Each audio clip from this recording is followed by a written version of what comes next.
नमस्कार दोस्तों। आज का वीडियो खास तौर पर हर उस माँ बाप के लिए है जो अपने बच्चे से बहुत प्यार तो करते हैं, लेकिन उसकी जिद के आगे कभी कभी खुद को बेबस और थका हुआ महसूस करने लगते हैं। अगर आपके घर में भी ऐसा होता है कि बच्चा छोटी छोटी बातों पर जिद पकड़ लेता है, रोने लगता है, नाराज हो जाता है या बार बार एक ही बात दोहराता है, तो सबसे पहले एक बात समझ लीजिए, आपका बच्चा जानबूझकर आपको परेशान नहीं कर रहा। असल में बच्चा अभी सीखने की उम्र में होता है।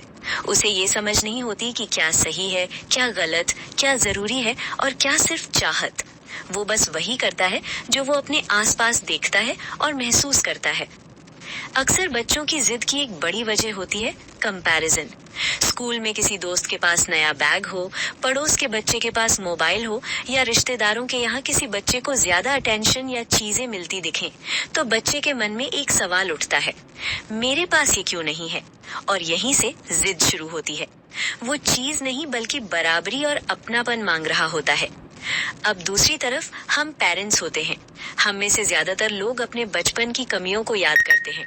जो चीजें हमें नहीं मिली, जो शौक अधूरे रह गए, जो सपने पूरे नहीं हो पाए, और फिर अनजाने में हम वही सब अपने बच्चे के जरिए पूरा करना चाहते हैं। सोच गलत नहीं है, भावना गलत नहीं है, लेकिन हर बार बच्चे की हर जिद मान लेना भी सही रास्ता नहीं होता। क्योंकि अगर बच्चा ये सीख जाए कि रोने से, जिद करने से या गुस्सा करने से हर चीज मिल जाती है, तो आगे चलकर उसे ना सुनना बहुत मुश्किल लगने लगता है। इसीलिए आज मैं आपको एक्सट्रीम्स नहीं सिखाने वाली, ना तो बहुत सख्ती और ना ही हर बात में ढील। आज मैं आपको बीच का रास्ता बताने वाली हूँ। ऐसे 8 सिंपल, प्रैक्टिकल और रियलिस्टिक तरीके जिन्हें आप अपने घर में, अपनी रोजमर्रा की जिंदगी में बिल्कुल आराम से अपना सकते हैं। ये कोई किताबों से सीखी बातें नहीं है। ये वही बातें हैं जो समझदारी से अपनाई जाएं तो बच्चे की जिद भी धीरे धीरे कम होती है और माता पिता का रिश्ता भी मजबूत बनता है।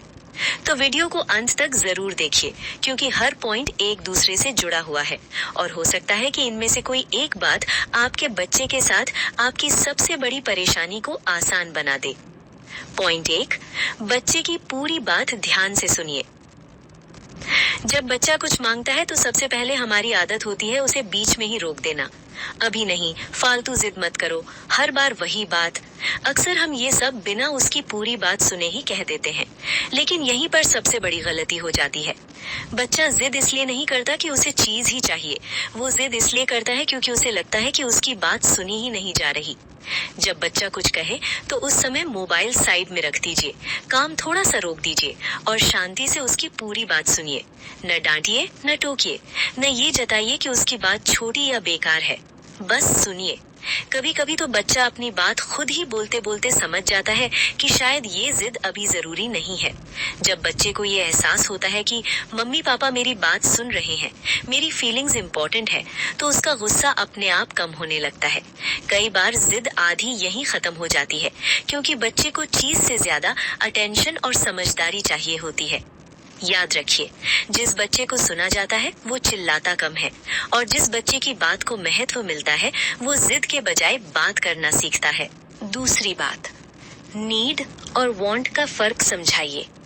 अक्सर बच्चे हर उस चीज को जरूरी मान लेते हैं जो उन्हें अच्छी लगती है या जो उन्होंने किसी और के पास देखी होती है। उन्हें सच में समझ ही नहीं आता कि कौन सी चीज जरूरत है और कौन सी सिर्फ मन की इच्छा। इसलिए बच्चों को धीरे धीरे और प्यार से ये फर्क सिखाना बहुत जरूरी है।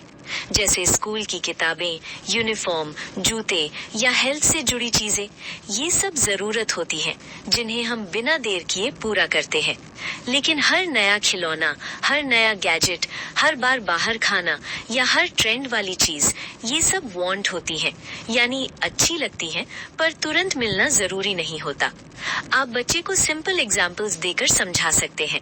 बेटा, पानी पीना जरूरी है, लेकिन कोल्ड ड्रिंक सिर्फ मन की इच्छा है। या स्कूल बैग जरूरी है, लेकिन हर महीने नया बैग लेना सिर्फ पसंद है। जब बच्चा कोई चीज मांगे तो सीधे ना कहने के बजाय उसे समझाइए, ये चीज अच्छी है लेकिन अभी जरूरी नहीं है, हम इसे बाद में प्लान करके ले सकते हैं। धीरे धीरे जब बच्चा ये फर्क समझने लगता है तो उसमें पेशेंस आता है। वो हर चीज के लिए तुरंत जिद नहीं करता और जिंदगी की छोटी बड़ी परिस्थितियों में एडजस्ट करना सीख जाता है।